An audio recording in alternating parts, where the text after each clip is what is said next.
نحمدہ ونصلی علی رسول الکریم اما بعد۔ ذوالحجہ کا مہینہ شروع ہو چکا ہے۔ اس مہینے کے جو پہلے 10 دن ہیں یہ بڑے فضائل والے ہیں، اور اللہ کے نبی صلی اللہ علیہ وسلم نے اس 10 دنوں کی اور یہ 10 راتیں ہیں اس کی فضیلتیں بیان کی ہیں۔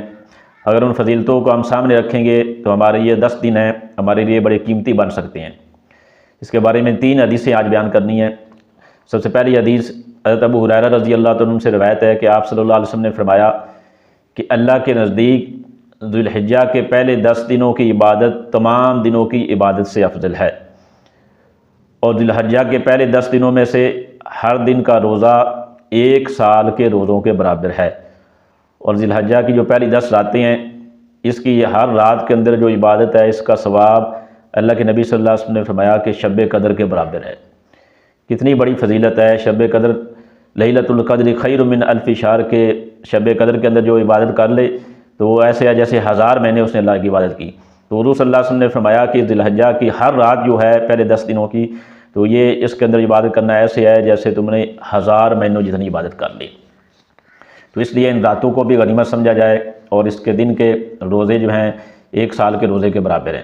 اور حضور صلی اللہ علیہ وسلم نے فرمایا کہ عرفہ یعنی 9 ذوالحجہ کا روزہ، مجھے اللہ تعالیٰ کی ذات سے امید ہے کہ 9 ذوالحجہ کا روزہ 1 سال گزشتہ اور 1 سال آئندہ کے گناہوں کی معافی کا ذریعہ بن جائے گا۔ یعنی 9 ذوالحجہ کا جو روزہ رکھے گا تو اس کے 2 سال کے، 1 سال پہلے کے اور 1 سال آگے والے کے اللہ جل شانہ کی ذات اس کے گناہوں کو معاف کر دے گا۔ تو یہ 9 ذوالحجہ کے روزے کی خاص اللہ کے نبی صلی اللہ علیہ وسلم نے علیحدہ فضیلت بیان کی۔ پھر حضور صلی اللہ علیہ وسلم نے فرمایا کہ ذوالحجہ کے پہلے 10 دنوں کے اعمال تمام دنوں کے اعمال سے زیادہ فضیلت والے ہیں۔ تو صحابہ رضی اللہ عنہ نے عرض کیا اللہ کے نبی صلی اللہ علیہ وسلم اگر ان ذوالحجہ کے 10 دنوں کے علاوہ اللہ کے رستے میں ہم جہاد کریں تو کیا وہ جہاد بھی کا ثواب بھی ان 10 دنوں کے برابر نہیں ہو سکتا؟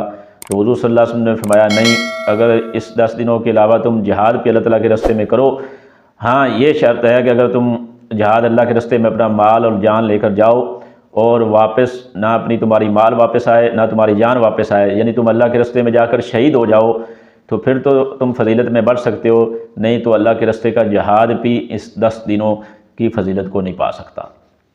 تو اتنے یہ فضائل والے یہ 10 دن ہیں۔ تو آج ذوالحجہ کی پہلی تاریخ ہے، ہمیں اس کو یہ غنیمت جاننا چاہیے۔ اس 10 دنوں کے اندر ہمیں زیادہ سے زیادہ نیک اعمال کے اندر روزہ ہے، رات کا قیام ہے، کچھ نہ کچھ ہم ایسا اس میں ڈال لیں کہ 2 رکعت نماز نفل پڑھ کر سو جائیں، اس کا 9 ذوالحجہ کا خاص طور پر روزہ رکھا جائے اور گناہوں سے اپنے آپ کو بچایا جائے، تو انشاءاللہ یہ اللہ کے نبی صلی اللہ علیہ وسلم نے جتنی فضیلتیں بیان کی ہیں یہ ساری فضیلتیں ہم بھی حاصل کر سکتے ہیں۔